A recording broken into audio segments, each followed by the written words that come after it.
Setting up for the Hydro Today heater, heating the water. We've got the boiler completely full to the top with water, and in order not to put stress on the boiler, you want to get the water up to, you know, temperature of more than 54 degrees when it comes out of the ground with.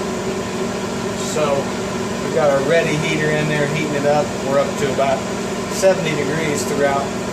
I'm going to try to get it up to about 80 or 90 just because it's so much better for the boiler. And then we'll set the hydro up, and I'll show you a little more of what we're doing in just a second.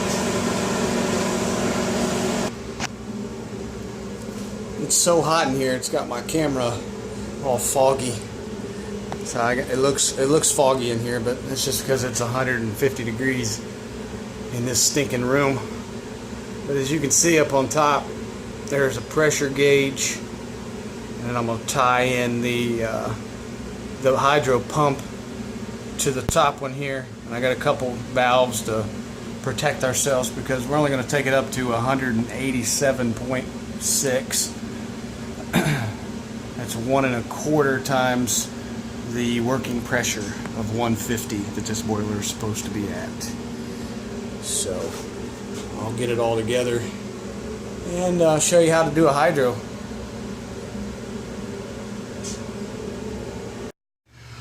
Okay, here's our test pump. Just a little pressure washer running up the side here into all of the valves that I've got. And at that moment, the camera goes dead. Obviously, I'm using a cell phone. Who uses a hand camera anymore? What I didn't get to show you was the actual hydro. When I got started, I did not know how to do a hydro, and so this may help someone along down the line who's getting into this and has some questions. You can see where the hose goes into the boiler. That's actually the whistle port, and then also where the pop valve goes. There's a valve coming off of that so it doesn't backflow into the system. And then on the top of the steam dome, you'll see another valve with a pressure gauge, and that extra valve was to bleed the air off the top of the steam dome. So we just filled it right to the top, eliminated all the air, closed the top valve, and pumped it up.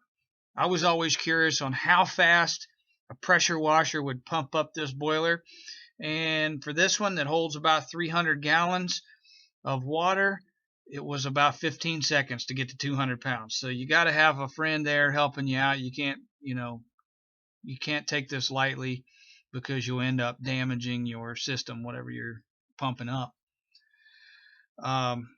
We held 200 pounds for as long as we wanted. The boiler was in good shape.